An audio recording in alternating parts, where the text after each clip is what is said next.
Sair dessa igreja que estou ou permanecer? Se eu soubesse que a igreja era assim, era melhor ter ficado no mundo. Como pode essa pessoa que se diz cristã fazer tantas coisas erradas?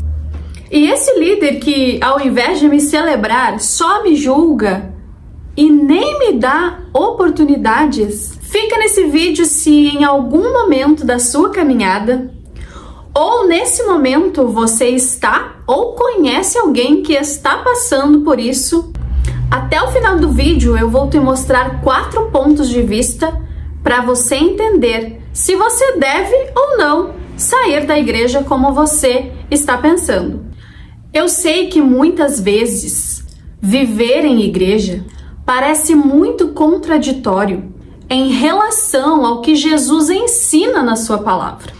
É irmão que não cumprimenta, é irmã que só cuida da vida dos outros, panelinhas, aquele irmão que se acha o mais santo, que parece até que já está pronto para ser arrebatado, líderes imaturos que só sabem amar o próprio cargo, religiosidade exagerada e falta de amor, compreensão, humanidade daqueles que acham que temos que ser perfeitos. Ai, meu Deus, que absurdo isso! Mas quem sabe até nem tanto.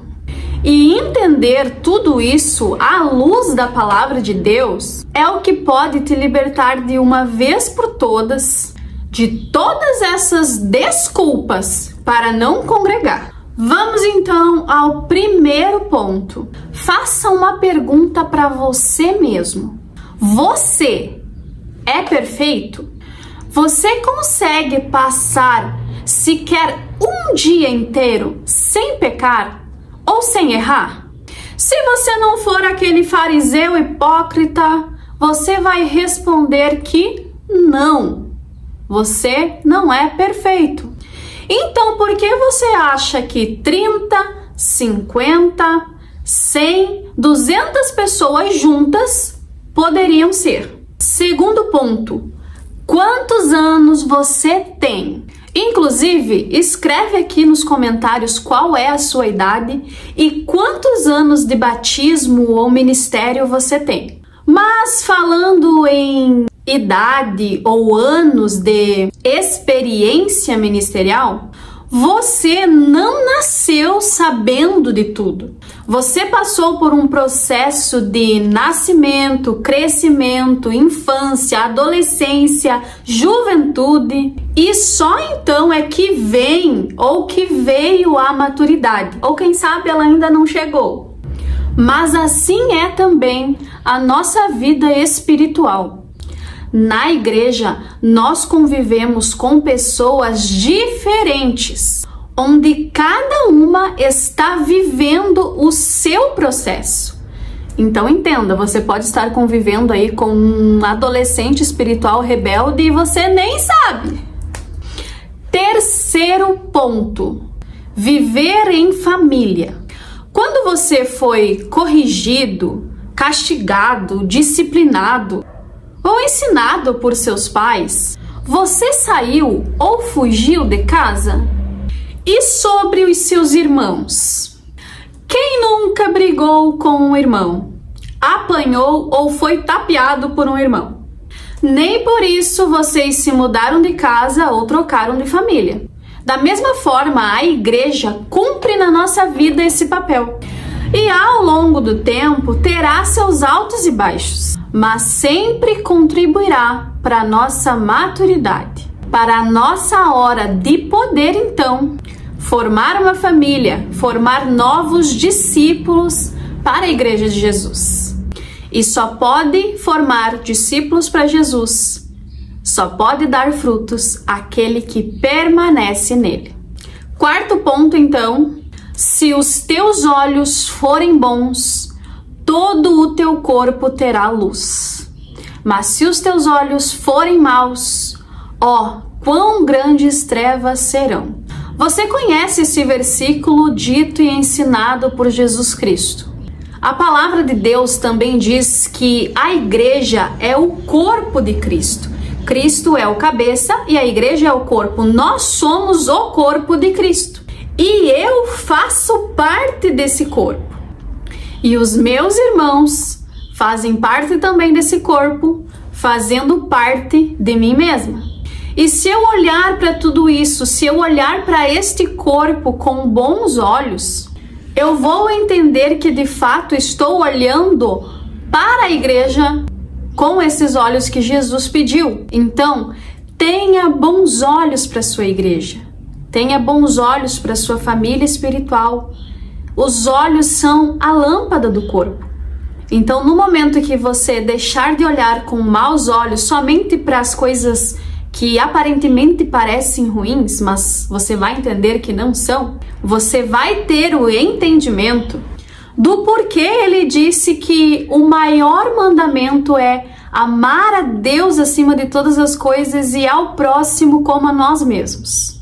E também porque ele, o nosso mestre, disse: novo mandamento vos dou, que vos ameis uns aos outros, assim como eu vos amei. O fato é que se fosse fácil mesmo conviver em igreja, ele não teria nos dado tantos mandamentos e tantos ensinamentos do quão importante isso é e do quão importante é nós desenvolvermos os dons, talentos e chamado que ele deu para cada um de nós. Ele nos ensinou a conviver, porque é exatamente nesse meio que nós vamos aprender a dar a face ao que nos fere, ou também dar a outra face. Andar mais uma milha, orar pelos que nos perseguem, chorar com os que choram, se alegrar com os que se alegram. Coisas que quem vive isolado não precisa passar ou suportar. Se você faz parte de um clube ou de um emprego e você passar por situações que vão requerer de você uma atitude de perdoar 70 vezes 7, você não precisa aguentar, você vai sair desse lugar. Mas na igreja é diferente, você precisa aprender a perdoar, desenvolver uma das maiores chaves de salvação, inclusive que ele disse na oração do Pai Nosso. Se perdoarmos as ofensas dos outros, nós seremos perdoados também. E a igreja é exatamente esse ambiente onde você precisa aprender a crescer nessa graça, crescer em amor, porque de forma nenhuma nós somos merecedores do que Jesus fez por nós. Ele deu a vida por nós enquanto ainda éramos pecadores. E da mesma forma, ele deseja que os seus filhos possam amar uns aos outros e se entregar uns pelos outros. É na igreja que você vai desenvolver um caráter que ama Deus acima de todas as coisas e que ama ao próximo. Como diz em 1 Coríntios 13, ainda que eu fale a língua dos homens, dos anjos, se eu não tiver amor, ainda que eu profetize, ainda que entregue meu corpo para ser queimado em sacrifício, se eu não tiver amor, nada disso adianta. E entenda que esse amor também não é somente o amor a Deus acima de tudo, mas o amor ao próximo. Dons não vão te salvar, igreja também não vão te salvar, mas elas fazem parte do plano de Deus para a redenção e salvação da humanidade, porque somente nela nós vamos conseguir desenvolver o caráter de Cristo até o fim. E se de fato você amar a Deus acima de tudo, você vai entender que tudo coopera no final para o seu bem, para o seu crescimento e seu amadurecimento.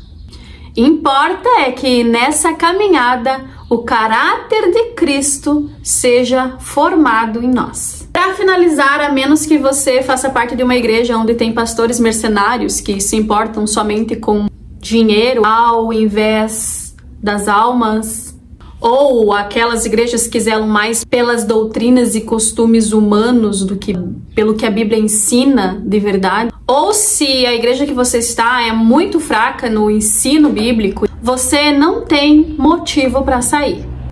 Continue nessa caminhada para que você tenha o teu pensamento e o teu coração completamente renovado e transformado pela palavra de Deus. Que se você desistir agora, não vai acontecer. Então, se você gostou desse vídeo, se ele falou com você, deixa o seu like e deixa também aqui um comentário contando um pouquinho da sua história. Envie para aquela pessoa que você acha que precisa ouvir essa palavra. E se inscreve aí também para que você não perca os próximos assuntos. E se você também tiver alguma sugestão de assunto, deixa aqui também nos comentários e vamos nos conhecer melhor. Beijo da irmã!